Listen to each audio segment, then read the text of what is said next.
चलिए आगे बढ़ते हैं, उत्तराखंड की खबरों का रुख करते हैं। उत्तराखंड की सियासत से जुड़ी सबसे बड़ी खबर आपको हम बताने जा रहे हैं। काफी मंथन के बाद अब उत्तराखंड कांग्रेस को उसका कप्तान मिल चुका है।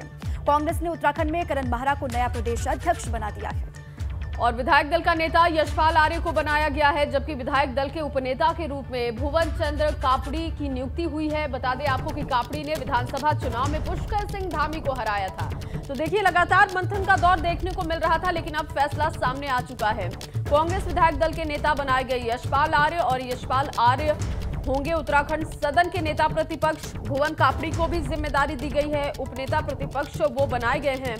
और भुवन कापड़ी वही नेता हैं जिन्होंने खटीमा में पुष्कर सिंह धामी को मात दी थी। उन्होंने विधानसभा चुनाव में हराया था और करण माहरा को बड़ी जिम्मेदारी दी गई है। नए प्रदेश अध्यक्ष के तौर पर कांग्रेस ने उन्हें चुना है। इसके अलावा अगर हम बात करते हैं यशपाल आर्य की, तो नेता प्रतिपक्ष बनाए गए हैं। भुवन कापड़ी उपनेता प्रतिपक्ष हैं। इन तीनों ही नेताओं को बड़ी जिम्मेदारी दी गई है। उत्तराखंड कांग्रेस को अपना कप्तान मिल चुका है। इन नेताओं को अहम जिम्मेदारी मिली है, जिनकी तस्वीरें आप देख पा रहे हैं, जिनका नाम देख पा रहे हैं, क्या जिम्मेदारी दी गई है वो भी हम आपको लगातार बता रहे हैं।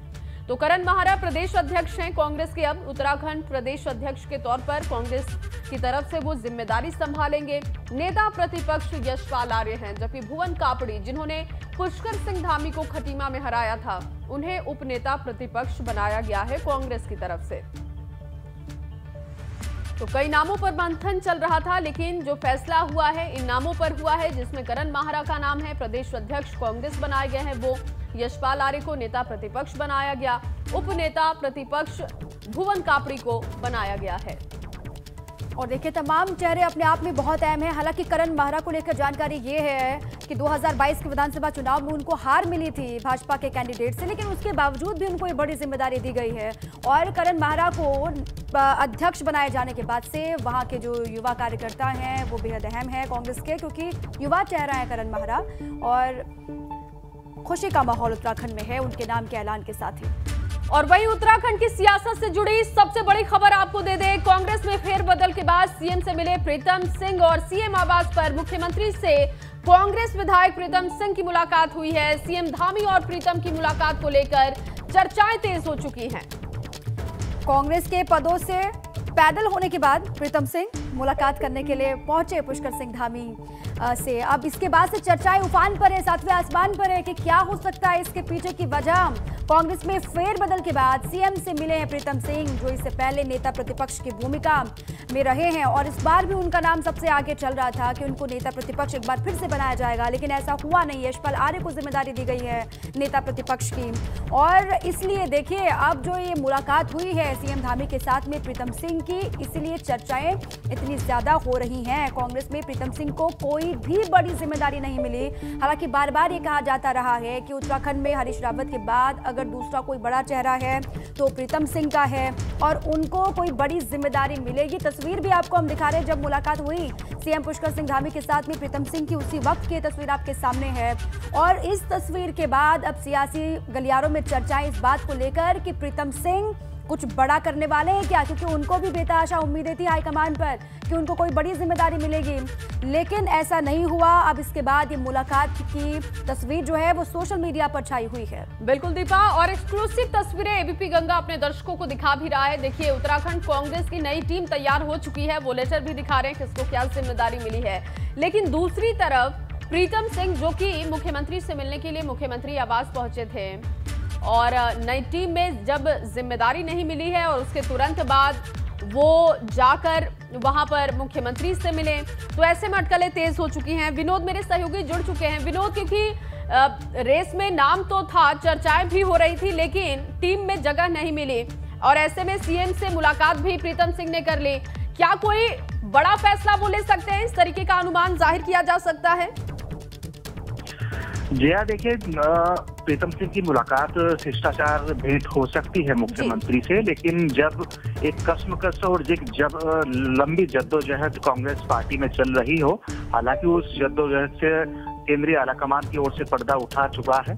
और ये भी मानिए कि चाहे नेता प्रतिपक्ष हो, प्रदेश अध्यक्ष प्रदेश अध्यक्ष का चयन हो, उसको लेकर कल ही क्लियर हो चुका था, जिसके चलते कुमाऊं का पलड़ा भारी किया गया है। यानी प्रदेश अध्यक्ष भी कुमाऊं का बनाया गया है और जो नेता प्रतिपक्ष है वो भी कुमाऊं से उसका चयन हुआ है। यानी कुमाऊं का पलड़ा इस बार भारी किया गया है और जो प्रीतम सिंह है, जो नेता प्रतिपक्ष भी पूर्व में रहे हैं, प्रदेश अध्यक्ष भी रहे हैं, उनको फिलहाल तौर पर पार्टी ने पैदल कर दिया है। और जिस तरह से कल उनकी मुख्यमंत्री पुष्कर सिंह धामी से मुलाकात हुई है और जो बदलाव कांग्रेस में हुए, बड़े चेंजेस यहाँ पर देखने को मिले हैं और उसके बाद में दोनों दिग्गजों की मुलाकात हुई है, तो सियासी गलियारों में चर्चा का विषय जरूर बना हुआ है। लेकिन इस बार ये जरूर मानिए कि आखिरकार जब लंबी जद्दोजहद के बाद में कांग्रेस में बड़ा चेंजेस हुआ है, उत्तराखंड में तमाम चेहरे बदले हैं, तो उसके बाद लेकिन विनोद देखिए, ये दो खेमा रहा है। हरीश रावत का एक खेमा, दूसरा खेमा प्रीतम सिंह का रहा है।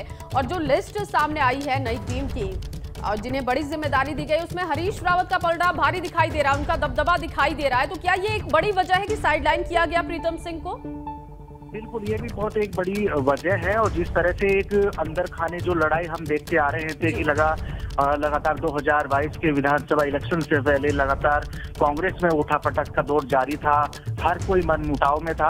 इसी वजह से जो एक सेनापति का चेहरा घोषित करने की जो लड़ाई चल रही थी कांग्रेस पार्टी में, और इसी वजह से चाहे हरीश रावत हो, प्रीतम सिंह बूथ हो, वो अलग अलग दिखाई दे रहे थे। इस बार लेकिन हरीश रावत का यहाँ पर गुट जो है वो भारी पड़ता नजर आ रहा है, चाहे वो नेता प्रतिपक्ष हो यशपाल आर्य, जो भाजपा को छोड़कर कांग्रेस में गए थे, हरीश रावत के खास माने जाते हैं। हरीश रावत खुद उनकी पैरवी कर चुके हैं कि नेता प्रतिपक्ष बनना चाहिए तो यशपाल आर्य बनना चाहिए। और वहीं दूसरी बहुत इंपॉर्टेंट बात मैं बताऊं कि मुख्यमंत्री पुष्कर सिंह धामी को हराकर जो नया चेहरा है, युवा चेहरा है, भुवन कापड़ी, जो और अब विनोद, अब निगाहें इस पर भी होगी कि जब मुलाकात हुई है तो क्या ये सिर्फ शिष्टाचार मुलाकात है जिस तरीके से आप भी बता रहे हैं, या फिर कोई बड़ा फैसला प्रीतम सिंह ले सकते हैं?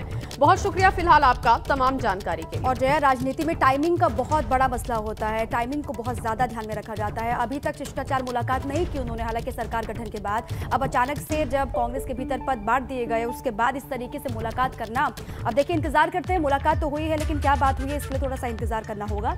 आगे बढ़ते हैं। सहकारिता विभाग की बैंक भर्ती में धांधली के आरोपों पर सियासत तेज हो गई है। आज फिर देहरादून में कांग्रेस का प्रदर्शन देखने को मिलेगा और कांग्रेस के पूर्व प्रदेश अध्यक्ष गणेश गोदियाल सचिवालय के गेट पर धरना देंगे मामले की जांच कराने को लेकर।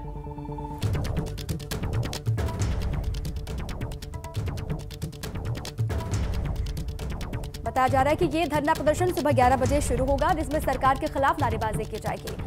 अब इस पूरे मामले को लेकर भी देखिए धरना दिया जाएगा कांग्रेस की तरफ से। गणेश गोदियाल के साथ धरने में शामिल होंगे बेरोजगार संघ के युवा। जो बेरोजगार संघ के युवा हैं वो भी लगातार नाराज हैं और वो कांग्रेस के साथ में धरना देंगे।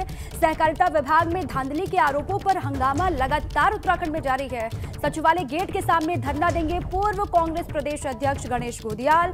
जांच की मांग को लेकर धरना देंगे कांग्रेस के नेता और उनके साथ में बेरोजगार संघ के जो युवा हैं वो भी रहेंगे और सरकार के खिलाफ की जाएगी आवाज बुलंद, हल्ला बोल किया जाएगा सरकार के खिलाफ। और चलिए अब रुक करते हैं अगली बड़ी खबर का। आज रुद्रपुर दौरे पर होंगे सीएम पुष्कर सिंह धामी और रुद्रपुर में वॉलीबॉल यूथ चैंपियनशिप का वो शुभारंभ करने वाले हैं। दोपहर करीब 1 बजे पहुंचेंगे सीएम धामी और दोपहर करीब 3 बजे रुद्रपुर से देहरादून वापसी उनकी होने वाली है। दोबारा सीएम बनने के बाद पुष्कर सिंह धामी आज पहली दफा रुद्रपुर पहुंचेंगे। कार्यक्रम के अनुसार मुख्यमंत्री पुष्कर सिंह धामी दोपहर 12 बजे का वक्त बताया जा रहा है। देहरादून से प्रस्थान करके 1:15 बजे के आसपास रुद्रपुर पुलिस लाइन पहुंचेंगे और करीब 1:30 बजे मनोज सरकार स्पोर्ट्स स्टेडियम में आयोजित राष्ट्रीय वॉलीबॉल यूथ चैंपियनशिप का उद्घाटन करने वाले हैं पुष्कर सिंह धामी।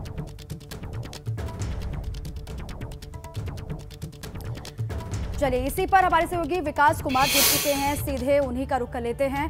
विकास, सीएम बनने के बाद पहली दफा वहां पर पहुंच रहे हैं, दूसरी मर्तबा पुष्कर सिंह धामी वहां पर आएंगे, दूसरी बार सीएम की कमान संभाली और पहला दौरा उनका रुद्रपुर का है। कैसी तैयारियां वहां पर चल रही हैं उनके आगमन को लेकर और क्या कुछ वहां पर रहेगा उनका पूरा कार्यक्रम?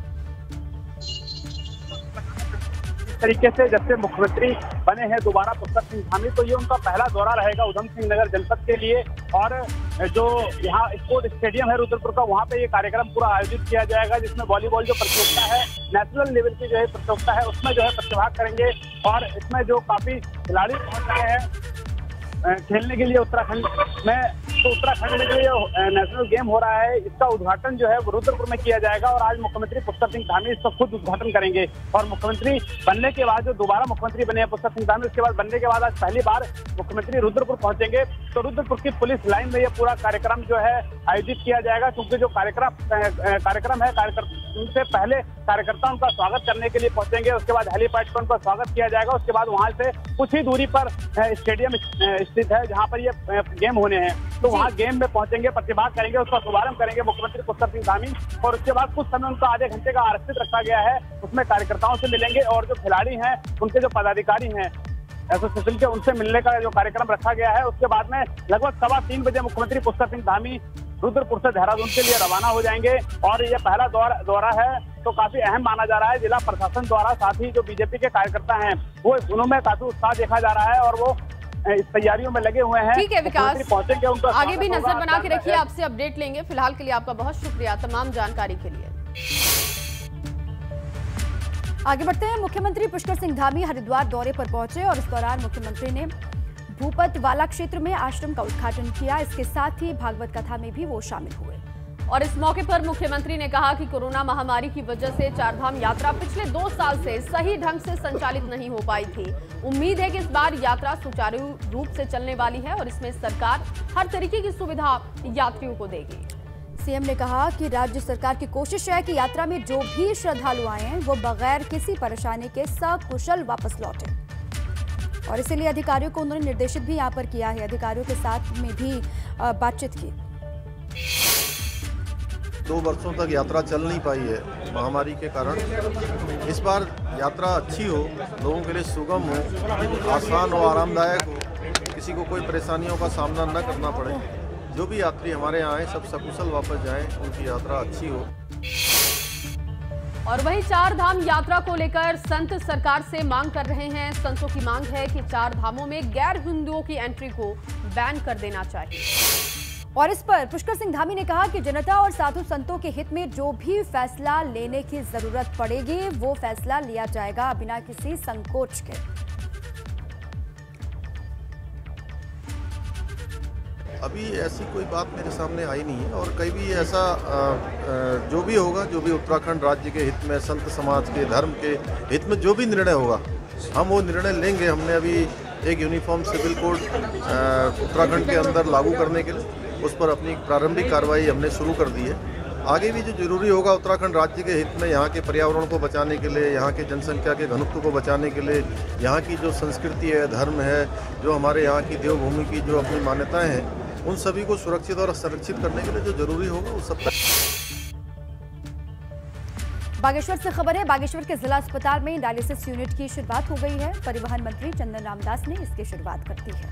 और चंदन रामदास ने कहा कि जिले की स्वास्थ्य व्यवस्था में लगातार सुधार हो रहा है। आने वाले दिनों में सुविधाएं और बेहतर होंगी। जल्द ही सिटी स्कैन मशीन की भी शुरुआत हो जाएगी। देखिए, और जब हॉस्पिटल में पहुंचे थे उस वक्त ये तस्वीर है, उद्घाटन किया गया और कहा चंदन रामदास ने कि सुविधाएं बेहतर हुई हैं अस्पतालों में और इसे और बेहतर करने पर सरकार का फोकस है। अस्पताल में टेक्नीशियन की भी तैनाती होगी। बागेश्वर के जिला अस्पताल में डायलिसिस यूनिट का उद्घाटन करने के लिए पहुंचे थे। हमारे यहाँ 3 बेड का डायलिसिस सेंटर और यूनिट का आज विधिवत उद्घाटन हुआ है। माननीय जिलाधिकारी जी का कई दिन पहले मुझे दूरभाष से बात हुई थी कि यहाँ डायलिसिस के मरीज आने लग गए हैं। मैंने आपसे कहा शुरुआत कर दीजिए और जो मुझे जानकारी मिली है कि 54 लोगों ने बागेश्वर के इस यूनिट में डायलिसिस का काम शुरू कर दिया है और मैं बधाई देता हूँ बागेश्वर क्षेत्र के लोगों को, अपने जिला प्रशासन को, स्वास्थ्य विभाग को कि एक बहुत महत्वपूर्ण योजना का यहाँ शुभारंभ हुआ है और हल्द्वानी और दूर अन्य शहरों में डायलिसिस के लिए जाना पड़ता था। और अब बात साइबर ठगी की कर लेते हैं। साइबर ठग अब इतने शातिर हो चुके हैं कि हेली सेवा की बुकिंग के नाम पर भी ठगी होने लगी है। देहरादून में साइबर सेल ने ऐसे ही एक गिरोह का खुलासा किया है और ये गिरोह शातिर तरीके से ठगी करता था। वैष्णो देवी हेलीपैड सेवा की बुकिंग के नाम पर लोगों को चूना लगाता था।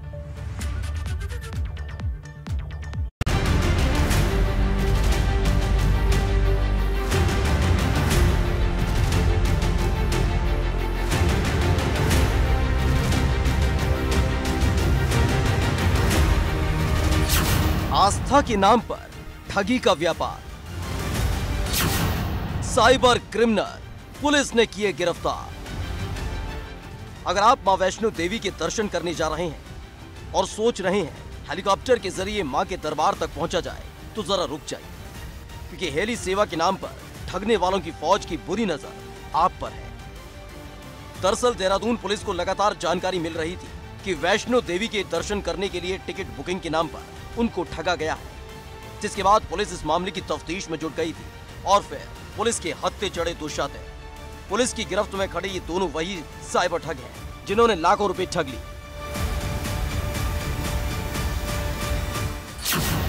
पटना से गिरफ्तार हुए शातिर साइबर ठगी एक्सपर्ट हैं अभिषेक और रवि। फर्जी वेबसाइट के सहारे लोगों को ठगा। इस क्रम में ये जो अपराधी थे, ये पूरा गैंग है, इन्होंने एक फर्जी वेबसाइट बना रखी थी, पवन हंस करके, इन्होंने पवन हंस राइड करके कुछ इन्होंने एक फर्जी वेबसाइट बना रखी थी। तो जिसमें ये लोग ऑनलाइन इस टाइप से ऑफर देते थे कि जिसको भी हेली सर्विस लेनी है वो यहाँ से वो ऑनलाइन बुकिंग करा सकता है। तो इस क्रम में जो हमारा विक्टिम थे, जो हमारे वादी थे, उनके साथ जो ठगी हुई थी, उन्होंने ऑनलाइन इस सर्विस को ढूंढा और उसमें उन्होंने उस सर्विस के लिए पहले उन्होंने ऑनलाइन बुकिंग करी, वो नंबर ढूंढा कस्टमर केयर नंबर का। तो जो नंबर प्राप्त हुआ वो फर्जी ठगों का था, जिन्होंने ईमेल के माध्यम से, व्हाट्सएप के माध्यम से और प्लस कॉलिंग करके इनको झांसे में लिया और लगभग 15 से 20 हज़ार की जो भी हेली सर्विस थी, उन्होंने अलग अलग बहाना मार के उसमें अलग कारणों से इन्होंने लगभग उसमें जो भी 9 लाख रुपए जो हैं हमारे वादी के थे, वो उनका नुकसान हो गया। आप जिस वेबसाइट को देख रहे हैं, दरअसल ये असली वेबसाइट नहीं है, बल्कि ठगी के लिए बनाई गई वही वेबसाइट है जिसे अभिषेक और रवि ने तैयार किया था। कटरा तक हेली सेवा देती है पवन हंस कंपनी। पवन हंस के नाम पर बनाई फर्जी वेबसाइट www.pawanhansride.com से ठगी का काम। फोन के जरिए लोगों से किया संपर्क। देहरादून के रहने वाले शख्स से 9 लाख रुपए ठगे। फिलहाल इनमें जो हमें जो जानकारी प्राप्त हुई वो ये दोनों थे, एक ने वेबसाइट बनवाई थी और एक जो था वो फर्जी बैंक खातों में पैसे को मंगवाता था। तो फिलहाल ये दोनों लोग हैं और ये दोनों मास्टरमाइंड हैं जो फर्जी सिम कार्ड्स, फर्जी बैंक खाते और वेबसाइट के माध्यम से लोगों को इस टाइप से टूरिज्म के नाम पे और हेली सर्विस के नाम पे ठगा करते थे।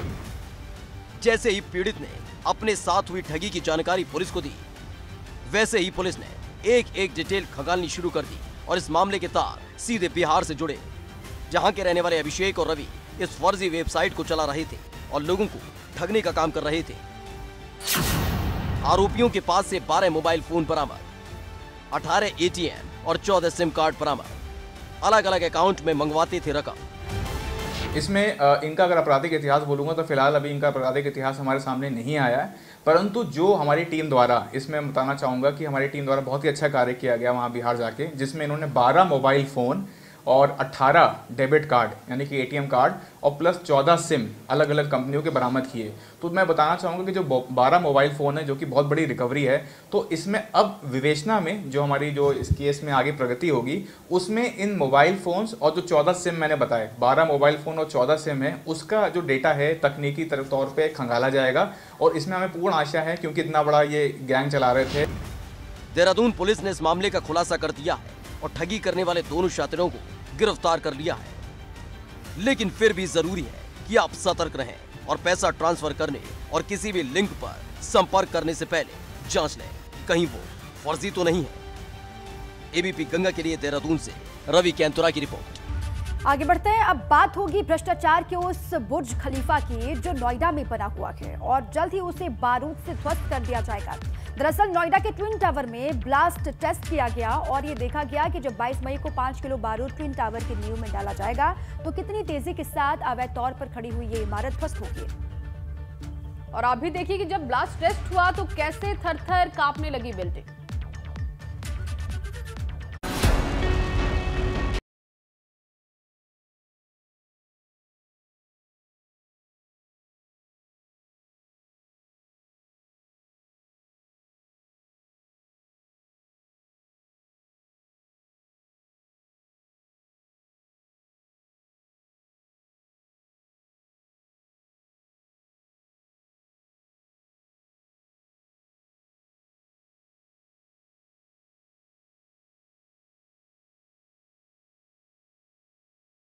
बीच बनी ये वही इमारत है जिसे अब जमींदोज किया जाना है, जिसे ध्वस्त किया जाना है और उसके लिए बकायदा बारूद का इंतजाम किया गया है। देश के इतिहास में पहली दफा है जब किसी 32 मंजिला इमारत को बारूद से जमींदोज किया जाना है और उसके लिए आज ब्लास्ट हुआ।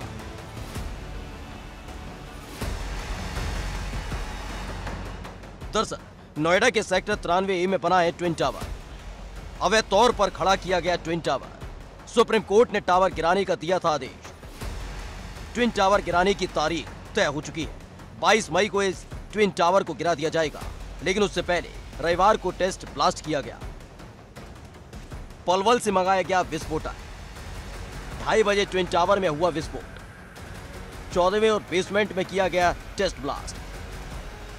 ट्विन टावर के 6 पिलर्स पर हुआ टेस्ट ब्लास्ट।